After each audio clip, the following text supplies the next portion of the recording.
a monkey?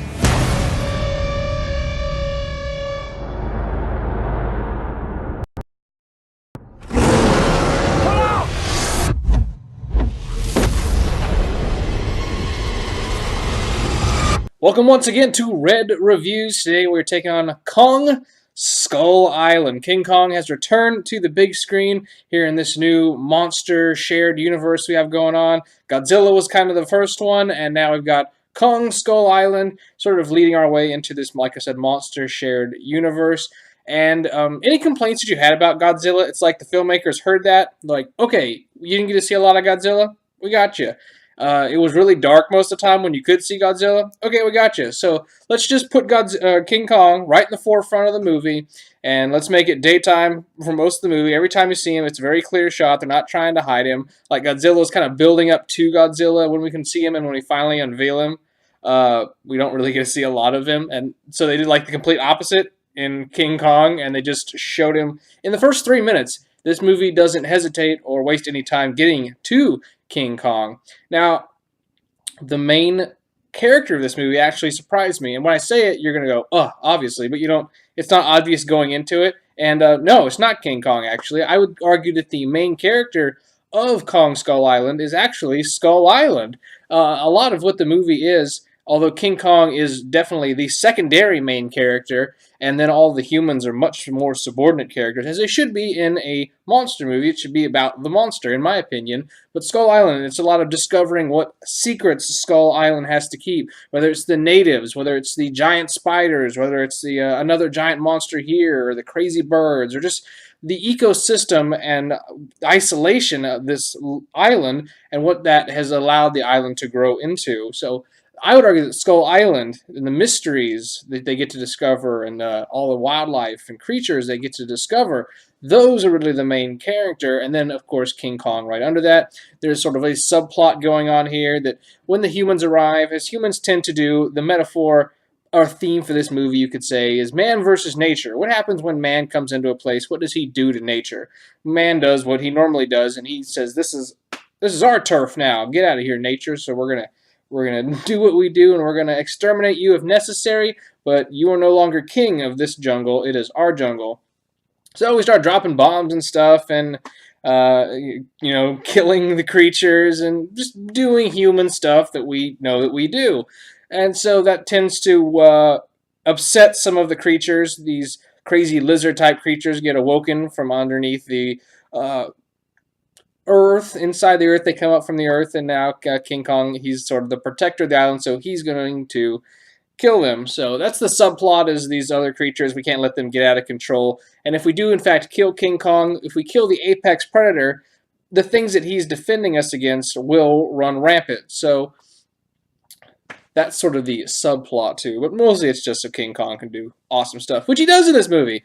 The first action sequence that we get with King Kong, you see a little bit in the trailer when we're sort of invading Skull Island. He has this action sequence where he takes on this brigade of helicopters, attack helicopters, and it's done really well. The action sequences in this movie are done really, really well.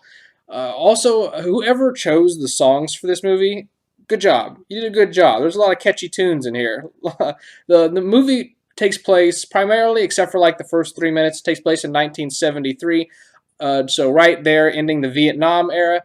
So Samuel L. Jackson's character plays this military general, and now they get to go home. The war is over. We know that Vietnam, of course, didn't turn out the way, it didn't turn out favorable for anybody involved, and now, he feels like he was cheated now, or that's the sense I got from the character, is he was cheated out of a victory, and now he's introduced to King Kong, and this is a fight that he believes he could win, and King Kong is the enemy no matter what you say, and his determination in the movie is to take King Kong out. Another thing I'll praise this movie for is the casting. So we have Samuel L. Jackson, we got Tom Hiddleston, we got Brie Larson, we got John Goodman, and then we have a bunch of other actors that you're going to recognize from tons of other different projects. And the only thing I would complain about so far, really, in the movie would be some of the characters don't get enough time to shine. It is King Kong's movie, but when you have these high-caliber actors, sometimes you want to see a little bit more out of them. But I can forgive that, seeing as we got to see a lot of King Kong, we got to see a lot of the island. So if some of the other characters have to take a backseat to that story, then I'm okay with that. Samuel Jackson definitely has the clearest intentions or motives, goals for the movie. To it's going to be him versus Kong, and how far is he willing to drag his troops through this island? And we're supposed to be going over there if we want to be rescued, but he's taking us over here because he wants to destroy King Kong. So his journey of how far is he going to drag his troops before he realizes that he's maybe made a mistake. And so we have Tom Hiddleston's character, we got Brie Larson's character. At times they're just kind of there. I mean, it's fun to see them. I like to see Tom Hiddleston here in this kind of action-esque role. It's nice to see him with a gun. And when I see him with a gun, I wonder why he's not James Bond yet. If Daniel Craig doesn't return, just go ahead and hire Tom Hiddleston. It'd be good to see him break out in outside of Loki into more of an action role, into different action franchises, because he's got the look for it. I think he'd do well. He looks good when he holds a gun, and he looks good when he's in a fight sequence. So we got, like I said, the action sequences are great. Towards the end of the movie, we do get King Kong fighting monsters, which is done very well.